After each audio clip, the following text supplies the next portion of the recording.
Thanks for joining this episode of the John Harrison Podcast. I'm Christy. I'm joined with Melissa and John, and today we're going to talk about the ripple effect.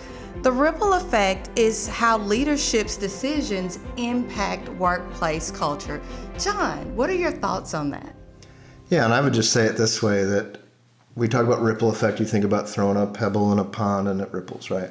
So really, as leaders, whether you're a formal leader, you've got direct reports, or you're just in a position of authority in some other way, people are watching what you do.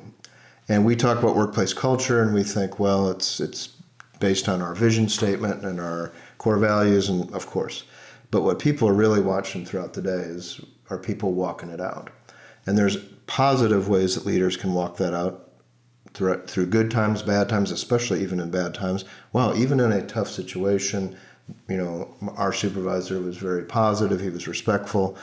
But I think what we tend to notice more than ever are the negative things that happen. And so someone, HR, the CEO says, we're all about respect in this organization. And they go, well, you should have been in that meeting 20 minutes ago, because somebody just got their rear end handed to them in that meeting. It was pretty nasty. That's what people notice, I think. So that's what we mean by ripple effect. It's the little things throughout the day that people notice. And of course, we're all human. I always say this, people are going to mess up. You're going to have a bad day at work. Your supervisor's going to have a bad day. You're going to say something you regret. It's not about being perfect, but it's those little things throughout the day and week that set culture. Yeah, and with every single episode that happens like that too, it not only ripples into the workplace, but it ripples into the home place. And, that's one of the things we say about that we are passionate about in our mission, right? Because we want people to feel differently when they exit the day, whether they're exiting the office or the field and they go home.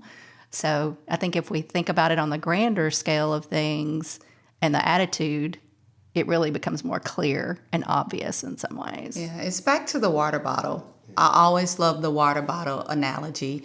Are we putting water in people's bottles, or are we taking it out? And we don't realize that the decisions we make every day takes water out or it puts it in. So if we kind of use that as the measuring tool, how does my decision impact not just myself, not just my team, but the teams that work with me? Because sometimes we can have tunnel vision. If I work in billing, I know how this is going to impact billing and accounting, but what about HR? What about customer service? What about those other departments that will still benefit in a good way or a bad way from the decision that I'm making today? Yeah, and here's a perfect example of that, Christy, I think. Certainly at Caterpillar, but this could happen at any size company. It's budget time, the budget gets approved, and I ask, hey, did we get approval for our copy machine, our vehicle that we want to add to our group, or some project? And your supervisor says, no, corporate stopped it, accounting stopped it. And I used to hear that all the time at Caterpillar. So now you start hearing, oh, these are like evil people, and they just exist to ruin our lives. And I think instead of saying, no, corporate stopped it, the CEO stopped it, they don't have a clue, I think leaders should say, no, it didn't get approved. We have a lot of things that we have to do in this company, and that didn't make the list this time, so we've got to go to plan B. And I know that sounds crazy sometimes, but I think just things like that make a difference, because they're watching and going, wow, they never badmouth other departments. And this is no different at home. If dad says, well, I would have let you go to that party, but mom told me you can't go, and it's instantly showing a division. And mom and dad should be talking about that, not in the room with the teenager standing there, so to speak. And I think that's one example of, again, people wouldn't think that that's affecting culture, but it is. Yeah. I can think back to an example at a previous workplace where we changed a policy. And the policy was supposed to make everything a little more equal. So it had to do with vacation time. Everybody wants to be off for Christmas, and everybody wants to be off for New Year's Eve. So the rule was seniority, of course, gets to pick first, and then it's kind of the trickle-down effect. Well, they decided in October, we're going to do away with this rule, and we're just going to rotate those holidays, which sounds like a great idea. But what about the person that is just now at year 5? They finally have enough seniority to be off for Christmas. They've had to work the last 5 years, and now they don't get Christmas because we're rotating it, right? It sounded like a great idea. Everybody, this is going to work, C-suite, all the directors, but what they didn't take into consideration is that they can be off anyway because they're salary. So they always get the holidays off. And we talk all the time about having different hearts and minds around the table. When we're making some of those decisions, when we're making policy changes, what if we decided, okay, yeah, my chiefs are in the room and my directors are in the room, but I want some hourly people. I want to have the audience that this decision is going to impact the most, hear their voice, sitting at the table and at least get a vote. So at least they can say, well, guys, I know it didn't sound good, but when we went all the way through, we put everything on the table. This is kind of the best decision we could come up with. A lot of times employees feel like these decisions are made without them, but then they're the ones that have to suffer, for lack of a better word, with the outcome. That's right. And that was something that for months, like it's still talked about. Well, I remember when 15 years mattered, being dedicated to this organization mattered. But they were thinking about, well, what about the young mom that's just been here 9 months, but this is her baby's first Christmas, right?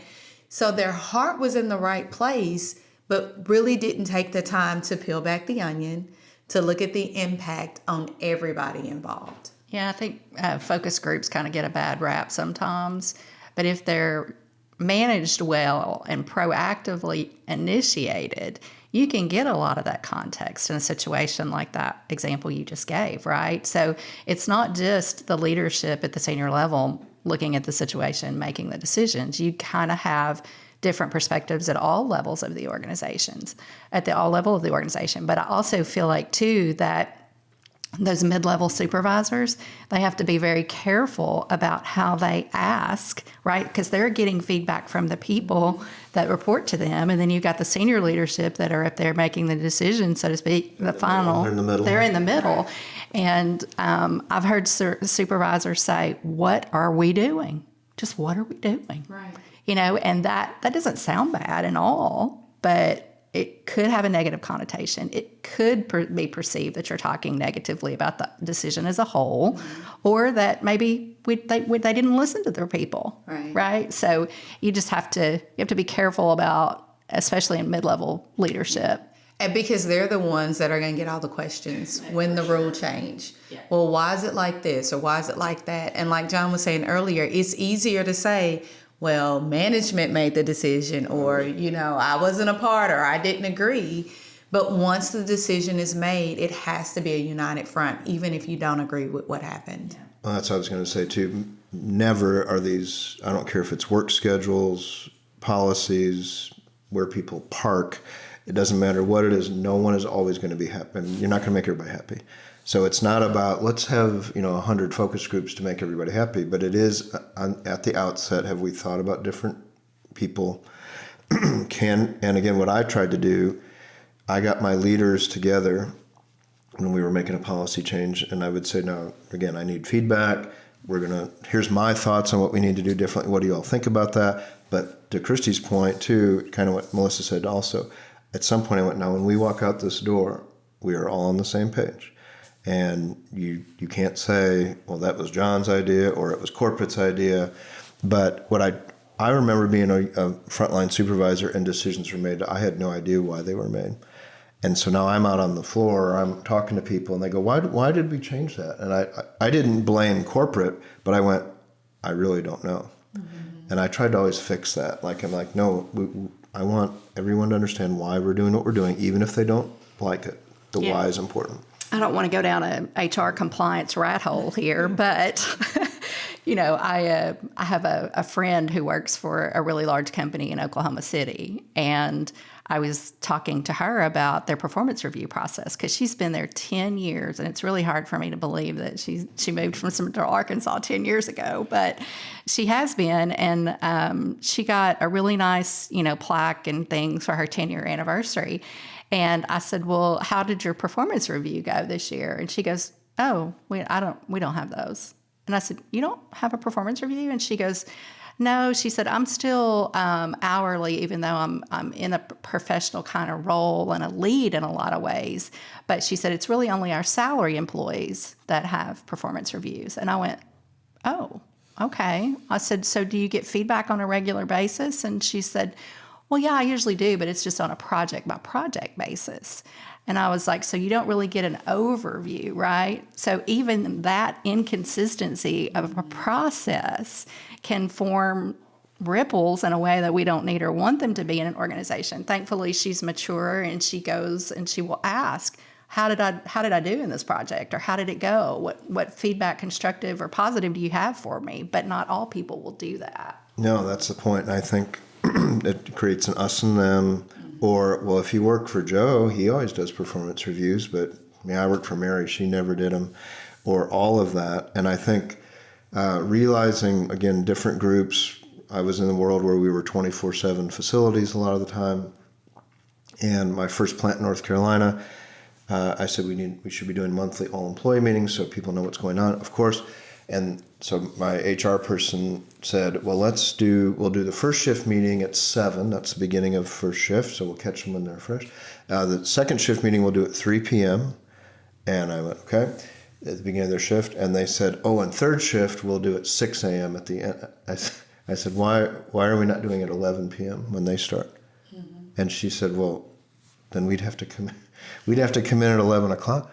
And I went, exactly. And it wasn't a bunch of us, and it was kind of a small town. I went, you know what? 12 times a year. By the way, you should all be coming in at 11 o'clock throughout the year and just chatting with the third shift people. But I bet you 12 times a year you could come in at 11 o'clock at night and do a meeting from 11 to midnight, because that's the beginning of third shift. And again, those are just little things that people will chat about for years. And go, yeah, they're catching us at the end of the shift. We're tired, but man, the first shift, they do it at the beginning. And even things like we do donuts or pizza, and we don't do that for the people on night shift or whatever. So all of this to say, right, we could go on and on and on with lots of examples.